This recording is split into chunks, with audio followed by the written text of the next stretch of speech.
Bonjour à tous et bienvenue pour ce nouvel épisode des bons petits vins. Aujourd'hui, on va vous présenter nos choix pour les fêtes de fin d'année. Premièrement, un champagne de la maison Chassenet d'Ars, millésimé 2009, un 100% Pinot Blanc. Ensuite, un crément de Bourgogne d'un vigneron du Beaujolais qui s'appelle Olivier Pesneau. On a fait tester ce crément et ce champagne à deux professionnels du vin autour d'une table avec des huîtres et des bulots. On se retrouve tout de suite pour voir ce qu'ils en ont pensé.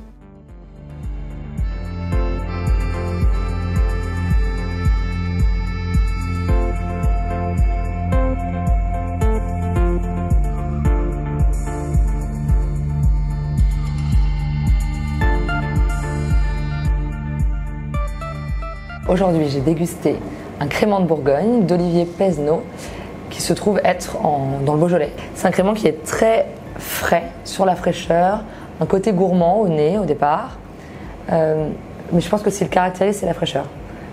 En bouche, il est sur une aromatique d'agrumes.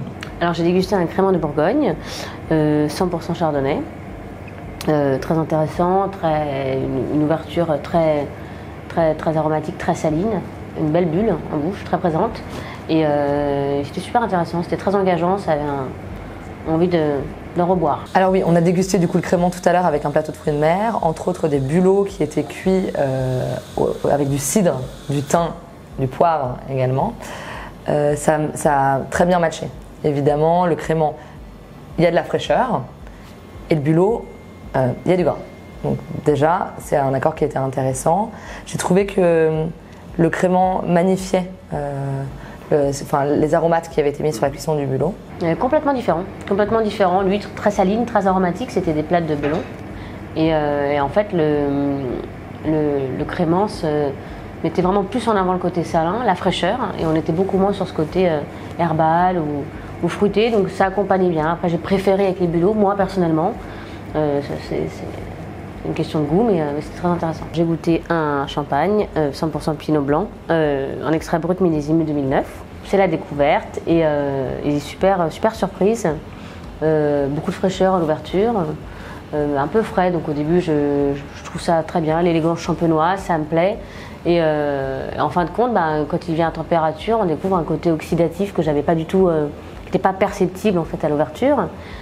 Très agréable. À la dégustation, c'est un champagne qui a eu deux temps et c'est normal parce que d'abord c'est un champagne qui est vieux et en plus c'est très travaillé.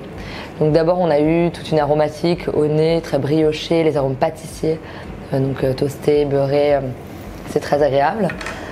Et ensuite est venu un autre côté qui était un peu oxydatif. Le champagne accompagne de toute façon très bien les fruits de mer, de manière générale. Alors évidemment sur un champagne comme celui-ci, c'est un champagne d'exception, c'était superbe, parce que le champagne est superbe et les bulots étaient superbes également. Donc voilà, ça allait très bien. Ça pourrait tenir peut-être plus sur des plats un peu plus travaillés. J'ai décidé de faire l'accord avec donc, les bulots et les huîtres, pour voir comment ce côté oxydatif et en même temps très champenois pouvait s'accorder. Donc ça se mariait très bien avec les bulots toujours. Le côté oxydatif accompagnait le bulot, accompagnait justement cette cuisson aux herbes et au cidre. Alors que l'huître, c'était très intéressant parce qu'il était complètement effacé. Donc on était vraiment sur l'adéquation et l'accord de la fraîcheur de l'huître et du côté vraiment vin de champagne. On n'était plus du tout sur le côté oxydatif. Et c'est un très bel accord mes vins, mais je pense que c'est un champagne qui s'exprime très bien tout seul. Donc moi personnellement, je le mettrais plutôt pour l'apéritif en tout début de repas. Pour le goûter, et je pense qu'il se suffit vraiment à lui-même.